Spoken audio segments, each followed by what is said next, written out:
ଚତୁର୍ଦିଗରେ ପାହାଡ଼ ପରିବେଷ୍ଟିତ ଏକ ଶାନ୍ତ ଗ୍ରାମରେ ସନାତନ ନାମକ ଜଣେ ବୃଦ୍ଧ ରହୁଥିଲେ। ଜୀବନରେ ଅନେକ ଅସୁବିଧାର ସମ୍ମୁଖୀନ ହୋଇଥିଲେ ମଧ୍ୟ ସନାତନ ତାଙ୍କର ଅଦମ୍ୟ ମାନସିକ ଶାନ୍ତି ପାଇଁ ଜଣାଶୁଣା। ଏଥିରେ ଉତ୍କଣ୍ଠିତ ହୋଇ ଗ୍ରାମବାସୀ ତାଙ୍କ ମାର୍ଗଦର୍ଶନ କରିଥିଲେ।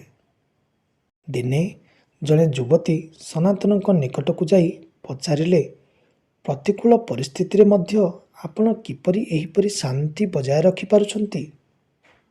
ସନାତନ ହସି ହସି ତାଙ୍କୁ ନିକଟରେ ଥିବା ହ୍ରଦକୁ ନେଇଗଲେ। ସେ ତାଙ୍କୁ ମୁଠାଏ ଲୁଣ ଓ ଗ୍ଲାସଟିଏ ପାଣି ଦେଇ କହିଲେ, ଏବେ ଏହାକୁ ପାଣିରେ ଗୋଳାନ୍ତୁ। ମହିଳା ଜଣକ ନିର୍ଦ୍ଦେଶ ଅନୁଯାୟୀ କରିଥିଲେ। ଘାଣ୍ଟି ଘାଣ୍ଟି ଜଳକୁ ମେଘୁଆ କରିଦେଲେ।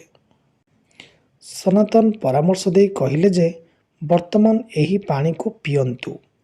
ମହିଳା ଜଣକ ଦ୍ୱିଧାବୋଧ କରି ଅନୁଭବ କଲେ ଯେ ଉତ୍ତେଜିତ ଲୁଣ ଯୋଗୁଁ ପାଣି ଅପରିଷ୍କାର ହୋଇଯାଇଛି।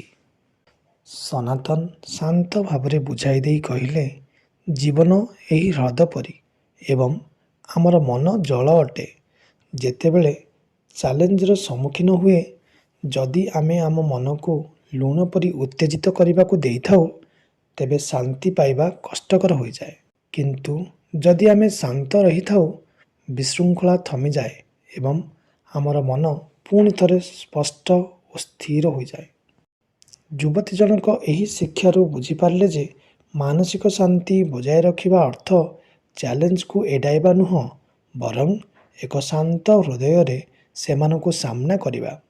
ସେହି ଦିନଠାରୁ ସେ ଶାନ୍ତ ରହିବାର କଳା ଅଭ୍ୟାସ କରିଥିଲେ ଏବଂ ତାଙ୍କର ନୂତନ ଶାନ୍ତିର ପ୍ରଭାବ ଗାଁର ସମସ୍ତଙ୍କୁ ସ୍ପର୍ଶ କରିଥିଲା। ସନାତନଙ୍କ ଜ୍ଞାନ ଶାନ୍ତିର ମଞ୍ଜି ବୁଣିଥିଲା, ଯାହା ସମଗ୍ର ସମ୍ପ୍ରଦାୟରେ ବ୍ୟାପିଗଲା। ଏହି କାହାଣୀରୁ ଏହି ଶିକ୍ଷା ମିଳେ ଯେ ଜୀବନର ପ୍ରତିଟି ଉତ୍ଥାନ ପତନ ସମୟରେ ସ୍ଥିର ରହିବାର କ୍ଷମତା ଉପରେ ଜୀବନର ଶାନ୍ତି ନିର୍ଭର କରେ।